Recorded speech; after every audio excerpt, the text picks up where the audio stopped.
வாங்க இன்னைக்கு வந்து நம்ம ரேஷன் அரிசி குண்டரிசியில வந்து எப்படி பூ போல பஞ்சு போல இட்லி வந்து செய்கிறது அப்படின்னு சொல்லிட்டு தான் பார்க்க போகிறோம். 2 அரைப்படி வந்து நான் போட்டுக்கிறேங்க. 1 கிலோ அளவுக்கு வந்து குண்டரிசி வந்து சேர்த்துக்கலாங்க.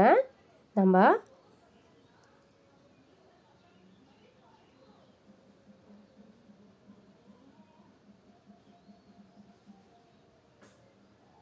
சேர்த்ததுக்கப்புறம் வெந்தயம் வந்து நான் ஒரு 3 ஸ்பூன் அளவுக்கு வந்து நான் சேர்த்துக்கிறேங்க. ஏன்னா வெந்தயம் போட்டால் நல்லா வாசமாக இருக்கும், நல்லா சாஃப்டாகவும் இருக்கும். அதுக்காக தான் வெந்தயம் வந்து சேர்த்துக்கலாம் அரிசிக்கு.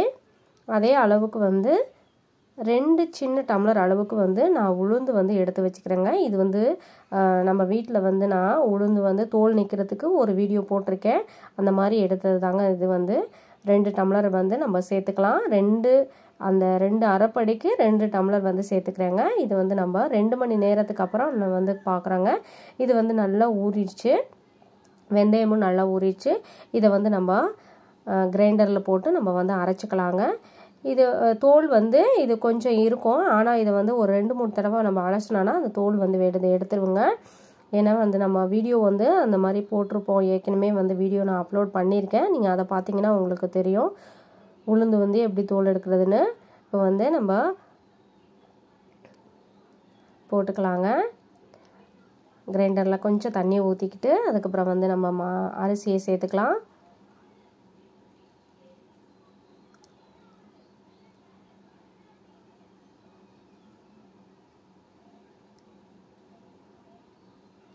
இது வந்து இட்லி வந்து சாஃப்டாக இருக்குங்க, நல்லாவும் இருக்கும்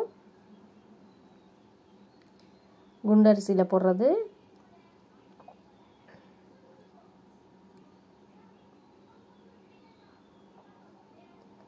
சைடில் உள்ளதெல்லாம் நம்ம வந்து தள்ளி விட்டுக்கலாங்க.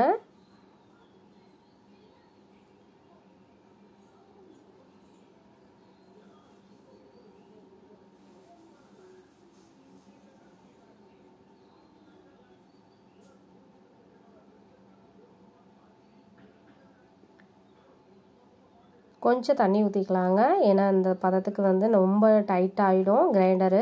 அதனால் கொஞ்சம் தண்ணி ஊற்றினதுக்கப்புறம் நம்ம வந்து சைடில் உள்ளதெல்லாம் தள்ளி விட்டுட்டு, நம்ம ஏற்கனவே வந்து அந்த இடத்துல அரிசி வந்து அரைப்படாமல் இருக்கும், அதெல்லாம் தள்ளி விட்டுட்டு அதுக்கப்புறம் இதை வந்து நல்லா அரைச்சிடலாங்க.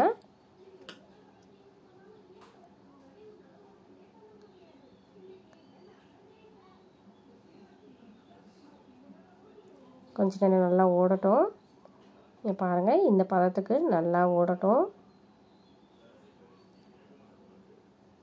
கொஞ்சம் குறன்னு இருந்தால் தாங்க நல்லாயிருக்கும். இட்லி வந்து பஞ்சு போல் இருக்கும்.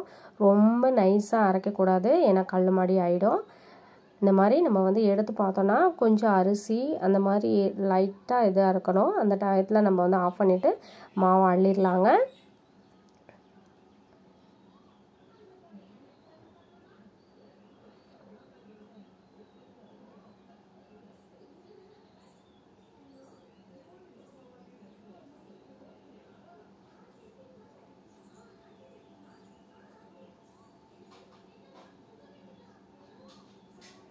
சுத்தமாக எடுத்ததுக்கப்புறம் நம்ம வந்து உளுந்து சேர்த்துக்கலாம்.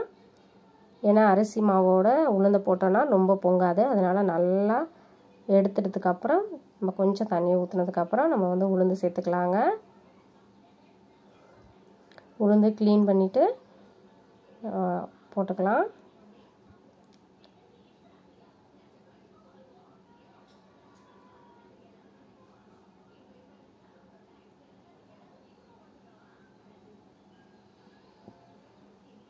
சைடில் இருக்கிறதெல்லாம் தள்ளி விட்டுறலாங்க. தள்ளி விட்டுட்டு கொஞ்சம் தண்ணியை நிறைய ஊற்றினதுக்கப்புறம் நம்ம வந்து ஓட விட்டுறலாம். ஒரு 1/4 மணி நேரம் ஓடணுங்க. அதுக்கப்புறம் வந்து மறுபடியும் நம்ம சைடில் இருக்கிறதெல்லாம் எடுத்து விடணுங்க.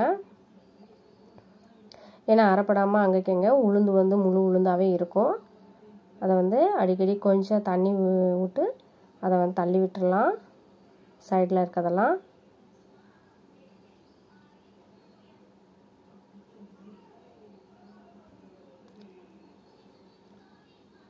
உளுந்து வந்து நல்லா பொங்க ஆட்டினா நல்லா நைஸாக ஆட்டணுங்க. அப்போ தான் வந்து நல்லா சாஃப்டான இட்லி வரும்.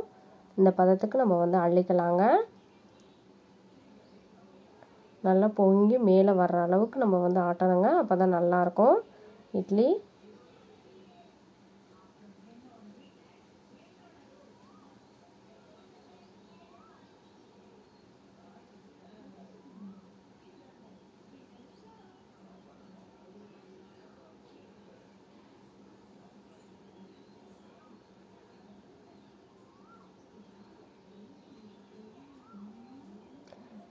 பாருங்கள், இது வந்து நல்லா இதாகிடுச்சு. அரை ஸ்பூன், நல்லா பெரிய ஸ்பூனால் நம்ம வந்து 1 ஸ்பூன் அளவுக்கு வந்து நான் உப்பு வந்து சேர்த்து நல்லா கீழே இருக்க அரிசி வந்து நம்ம ஃபஸ்ட்டு அரிசி ஆட்டணும். அது வந்து கீழே அப்படியே இருக்கும். இது நல்லா கரைசணுங்க. கீழே இருக்க அரிசி உளுந்து எல்லாம் நல்லா மிக்ஸ் ஆகணும்.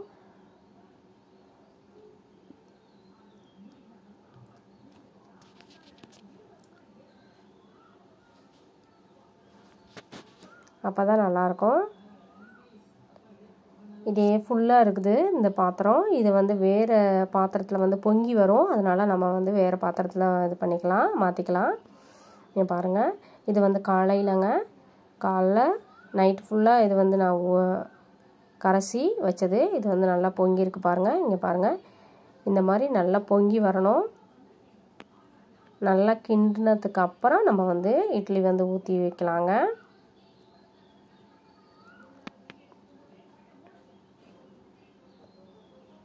ஏன்னா பொங்கி இருக்குது, மேலே உளுந்து மாவு மட்டும் இருக்கும். அதை வந்து நல்லா கிண்டினதுக்கப்புறம் நம்ம வந்து இட்லி வந்து ஊற்றிக்கலாங்க. இட்லி தட்டில் வந்து நம்ம சைடில் அந்த இடையில இருக்க அந்த ஓட்டையை வந்து நம்ம போட்டோன்னா இட்லி வந்து ரவுண்டாக வர்றதுக்காக தான் நான் வந்து இது மாதிரி போட்டிருக்கேங்க. இட்லி வந்து நம்ம ஊற்றிக்கலாம். துணி வந்து ஈர துணியாக இருக்கணும். ஏன்னா வந்து ஈரமாக இருந்தால் தான் இட்லி எடுக்கும்போது அதில் வந்து நம்ம கீழே வந்து ஒட்டாது.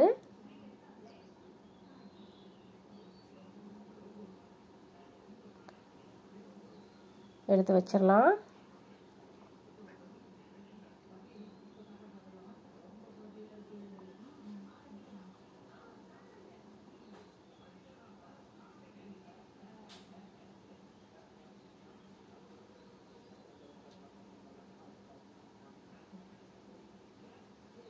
இந்த வீடியோ உங்களுக்கு பிடிச்சிருந்ததுன்னா லைக் பண்ணுங்கள், சப்ஸ்கிரைப் பண்ணுங்கள், ஃப்ரெண்ட்ஸுங்களுக்கு ஷேர் பண்ணுங்கள், கமெண்ட்ஸ் பண்ணுங்கள். இட்லி எல்லாத்துலேயும் ஊற்றிட்டு நம்ம வந்து மூடி வச்சு ஸ்டவ் ஆன் பண்ணிக்க வேண்டியதாங்க.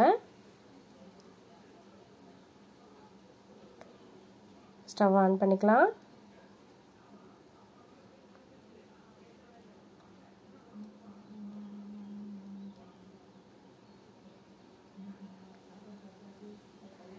கொஞ்சம் நேரம் வெந்துருச்சா என்னன்னு பார்த்துக்கலாம். இன்னும் வேகலைங்க.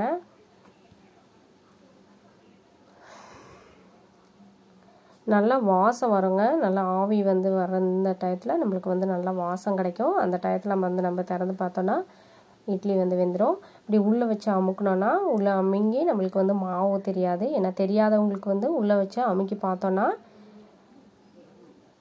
அந்த மாதிரி இருக்கும். அந்த டயத்தில் நம்ம வந்து கொஞ்சம் ஸ்லோவாக வச்சுட்டு ஸ்டவ்வை நம்ம வந்து எடுத்துக்கலாங்க. ஏன்னா ஆவி வந்து மேலே பட்டும். எடுத்துகிட்டு நம்ம வந்து லைட்டாக தண்ணி தெளிச்சுக்கலாம். மேலே வந்து நான் ஏற்கனவே வந்து தண்ணி நான் தெளிச்சிட்டேன். இப்போது திருப்பி போட்டுட்டு நம்ம வந்து தண்ணியை தெளிச்சுக்கலாங்க.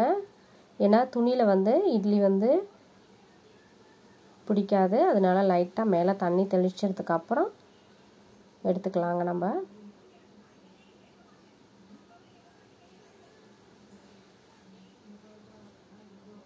இட்லி வந்து எடுத்தாச்சுங்க. சாஃப்டான இட்லி பஞ்சு போல் இருக்கும். அடுத்ததில் லைட்டாக தண்ணி தெளிச்சுக்கலாம்.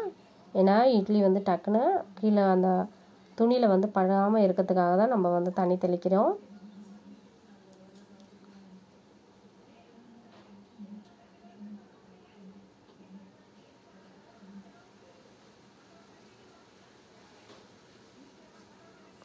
லைட்டாக தண்ணி தெளிச்சுக்கலாம்.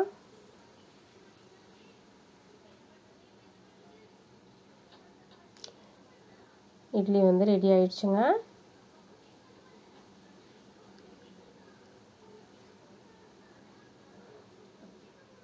பஞ்ச் போல் பாருங்கள். இட்லி வந்து நல்லா சாஃப்டான இட்லி ரெடி ஆகிடுச்சு. இந்த வீடியோ உங்களுக்கு பிடிச்சிருந்ததுன்னா லைக் பண்ணுங்கள், சப்ஸ்கிரைப் பண்ணுங்கள், கமெண்ட்ஸ் பண்ணுங்கள், ஃப்ரெண்ட்ஸுங்களுக்கு ஷேர் பண்ணுங்கள்.